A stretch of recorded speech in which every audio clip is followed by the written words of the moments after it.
Hello friends, welcome back to tasty food with Vidya channel. இன்றைக்கி நம்ம சேனலில் ரொம்ப கிறிஸ்பியான ரொம்ப டேஸ்டியான ஹோட்டல் ஸ்டைல் சங்கரா மீன் வறுவல் கொஞ்சம் கூட மசாலா ஊதுறாமல் தவாவில் டேஸ்டியாக எப்படி ஃப்ரை பண்ணுறதுன்னு பார்க்க போகிறோம். வீடியோக்குள்ளே போகிறதுக்கு முன்னாடி நம்ம சேனல் டேஸ்டி ஃபுட் வித் வித்யா சேனலை சப்ஸ்கிரைப் பண்ணாதவங்க சப்ஸ்கிரைப் பண்ணிவிட்டு பக்கத்தில் இருக்க பெல் ஐக்கானை கிளிக் பண்ணிக்கோங்க. வாங்க மீன் வறுவலுக்கான மசாலா ரெடி பண்ணிடலாம். ஒரு மிக்ஸி ஜாரில் 1 டீஸ்பூன் சோம்பு, 1/2 டீஸ்பூன் மிளகு, ஒரு சின்ன துண்டு இஞ்சி கட் பண்ணிவிட்டு சேர்த்திக்கோங்க. கூடவே 10 பல் பூண்டு சேர்த்திக்கோங்க. கூடவே ஒரு மீடியம் சைஸ் பெரிய வெங்காயத்தை கட் பண்ணிவிட்டு சேர்த்திக்கோங்க. அடுத்ததான் 1/4 டீஸ்பூன் மஞ்சள் தூள், 2 டீஸ்பூன் கார்ன்ஃப்ளவர் மாவு, 1 டீஸ்பூன் காஷ்மீரி சில்லி பவுடர் கலருக்காக, 1 டீஸ்பூன் மிளகாய் தூள் உங்கள் காரத்துக்கு ஏற்ப சேர்த்திக்கோங்க. இது கூடவே 1 டீஸ்பூன் மல்லித்தூள் சேர்த்துட்டு மீன் வறுவலுக்கு தேவையான அளவு உப்பு சேர்த்திக்கோங்க. இது கூடவே 1/2 லெமனை பிழிஞ்சு விட்டுக்கோங்க. கடைசியாக மசாலா உதிராமல் இருக்கிறதுக்காக 1 டீஸ்பூன் அளவுக்கு எண்ணெய் சேர்த்திக்கோங்க. எந்த எண்ணெயாக இருந்தாலும் ஓகே.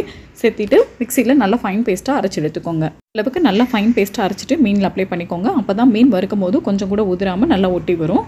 நான் இன்றைக்கி மீன் வறுவலுக்காக சங்கரா மீன் எடுத்திருக்கேன். நீங்கள் வறுவலுக்கு யூஸ் பண்ணுற எந்த வகை மீன்னாலும் எடுத்துக்கலாம். மீனை நல்லா க்ளீன் பண்ணிவிட்டு நல்லா வாஷ் பண்ணிவிட்டு தண்ணியே இல்லாமல் ட்ரை பண்ணிவிட்டு மசாலா அப்ளை பண்ணுங்கள். அப்போ தான் மசாலா பிரிஞ்சு வராமல் நல்லா ஒட்டி வரும்.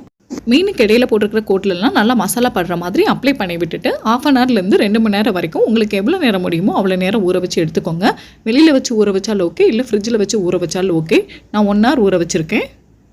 1 மணி நேரத்துக்கு அப்புறமா ஸ்டவ் ஆன் பண்ணிவிட்டு தோசை தவா இல்லை பேன் வச்சுட்டு அதில் மீன் பொரிக்கிறதுக்கு தேவையான அளவு எண்ணெய் சேர்த்திக்கோங்க.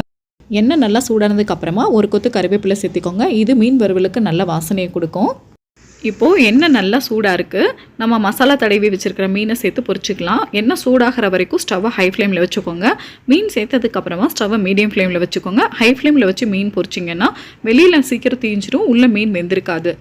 ஸோ மீன் வறுத்து முடிக்கிற வரைக்கும் ஸ்டவ்வை மீடியம் ஃப்ளேம்லேயே வச்சு வறுத்துக்கோங்க. இந்த மாதிரி ஒரு சைடு நல்லா வெந்ததும் ஒரு ஸ்பூன் வச்சு இன்னொரு சைடு திருப்பி விட்டு வேக வச்சுக்கோங்க. மீனோட 2 சைடுமே நல்லா கிறிஸ்பியாக வறுப்படுற அளவுக்கு திருப்பி போட்டு வறுத்துக்கோங்க. பாருங்கள், மசாலா தவாவில் கொஞ்சம் கூட ஒட்டவே இல்லை. 2 சைடுமே நல்லா கிறிஸ்பியாக வறுபட்டுருச்சு. இப்போ ஸ்டவ் ஆஃப் பண்ணிவிட்டு ஹாட்டாக சர்வ் பண்ணிடலாம். அவ்வளோதாங்க, ஹோட்டல் ஸ்டைலில் ரொம்ப டேஸ்டியான கிறிஸ்பியான மீன் வறுவல் ரெடி ஆகிடுச்சு. இந்த மீன் வறுவலை நீங்கள் நான்வெஜ் குழம்போட தான் சேர்த்து சாப்பிடணும்னு அவசியம் இல்லை. சாம்பார் சாதம், ரச சாதத்தோடு சேர்த்து சாப்பிட்டாலும் அட்டகாசமாக இருக்கும். நான் இன்றைக்கி பண்ண இந்த சூப்பரான மீன் வறுவல் ரெசிபி உங்களுக்கு கண்டிப்பாக பிடிச்சிருக்கும் நம்புகிறேன். இந்த ரெசிபி உங்களுக்கு பிடிச்சிருந்ததுன்னா டேஸ்டி ஃபுட் வித் வித்யா சேனலை சப்ஸ்கிரைப் பண்ணுங்கள், லைக் பண்ணுங்கள், உங்கள் ஃப்ரெண்ட்ஸ் அண்ட் ஃபேமிலியோடு இந்த வீடியோவை ஷேர் பண்ணுங்கள். தேங்க்யூ ஃபார் வாட்சிங். பை.